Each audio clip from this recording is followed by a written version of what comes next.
Hello everyone, welcome to Grammar Village. This is Shaula Tabassum Shalvi here, your instructor of Grammar Village. So today I'm here with the most curious part of English theories, grammar. Yeah, you heard right. Today I'm here to talk about the importance of grammar and way to learn grammar easily. At first, I'm gonna give you some example. Let's eat grandma versus let's eat grandma. So, from the first example, the intended meaning of eating grandma by herself and eat with grandma is different, right? Don't you understand? Okay, let me explain you. So, from the first example, it was let's eat grandma without a comma. Then the second example is let's eat grandma with a comma. So where there is no comma, it indicates that eating grandma by herself, right? So the next example indicate that eat with grandma. So from those two examples, we are now very clear that how important it is to know about grammar. Once a famous author, John Didion, said, grammar is a piano I play by ear. All I know about grammar is its power. If someone wants to learn English, they must know how it's crucial to know about grammar. We'll know that grammar is a set of rules. It's a way to teach us about languages. So when someone wants to learn any languages, so they need to know about the grammar. There are some people who just worried about the rules and regulations, and that's the way they're just afraid to speak English. So when they know the rules of grammar, so they don't think about the rules. They can speak thoroughly, right? So, let me tell you the importance of grammar in your academic as well as in your career life. When you are a student, you have to write later application as well as you have to write something like that email, right? And you have to answer some questions.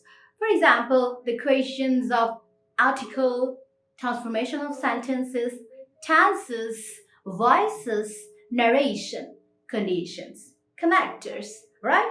So on those parts, if you know grammar well, you will get the highest mark for sure. So that's the way the grammar is very important, right? Now, let me tell you the importance of grammar in your career. So, when you are a candidate, if you know very well grammar, then your boss will give you more priority over other, right?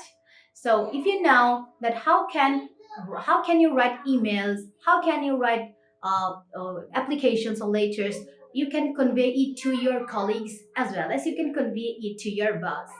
So that's the way you can show your professionalism, right? So your rank will be higher and higher, right?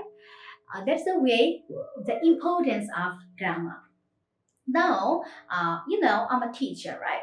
So as a perspective from the teacher, so how can we make the class attractive and fruitful for our student, right? So that's the way we can teach our student. First idea, we can use picture stories. By picture stories, we just give them some pictures and we will let them to choose some tenses. One will get past tense, one will get uh, present tense, and other will get other tenses. So by those picture series, they will know about tenses, right?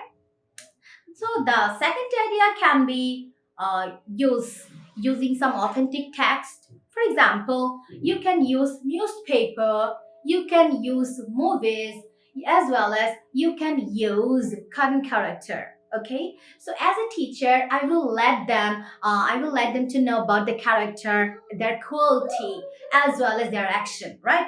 we all know that the name of the character indicate noun, right? And instead of noun, we can use he, she, it. It will be pronoun, right? So, and their action will be verb, right? So that's the way they can learn about the parts of space, right? So the third idea will be building up a situation, right? Okay, let me tell you how can we generate that ideas, right? Building up a situation, the third ideas. So we will give them some situation. For example, I will tell them, if you will be our prime minister or if you will be Bill Gates, what will you do? Then they have to answer it by using conditions. Somebody will use first condition, somebody will use second condition, somebody will use third condition, right? So there's a way they can learn about condition too, right? So the fourth ideas will be using dialogues, right? So by dialogue ideas, my students will just talk with each other like in conversations or dialogue. Then I will let other audience or my other students to make it in indirect space, right? We all know that the speaker, whatever he say is narration, right? So by that way, they will learn about narrations, right? So the fifth idea will be using games, right? So I will give them some tokens. I can give them some cards. Then I write some sentences in there, right? For example, I will just give them I will play, right? Then I will let them to write it in passive voices. Yeah, at first I will teach them how can we learn voice. I will teach them the structure of voices. I will just teach them about tenses. Then I will play game with them, right? So it's a very complaint of Bangladeshi people that they get bored when they learn grammar, right? So that's the way we can make their class fruitful and attractive, right? So I think it's all about the way of teaching, that how can we make our class so attractive. If you are a teacher like me, you can use my own ideas, right? And never forget to thank me later. Okay, just kidding. Okay, that's all. Nama today. Thank you for your listening. Bye.